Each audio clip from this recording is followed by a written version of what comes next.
empleyado ng Taco Bell pinatay ang kanilang manager sa isang pagnanakaw. 3 lalaki sa Montgomery, Alabama ang kakasuhan ng capital murder para sa pambugbog, pagbaril at pagpatay sa Taco Bell manager na si Vitia Roche.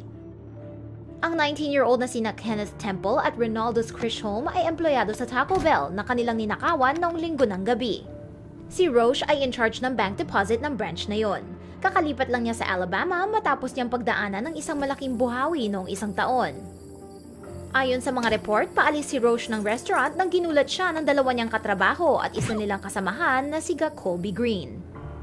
Ayon sa pulis, binugbog nila ang biktima bago nila ito binaril at pinatay. Pagkatapos ay tinapon nila ang katawan ng biktima sa likod ng restaurant. Natagpuan ng cleaning crew ang katawan ni Roche Lunes ng umaga.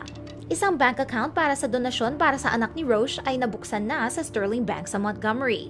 Samantala, ang mga kaibigan ni Temple at Chisholm ay hindi makapaniwala sa mga akusasyon na hinaharap ng mga ito.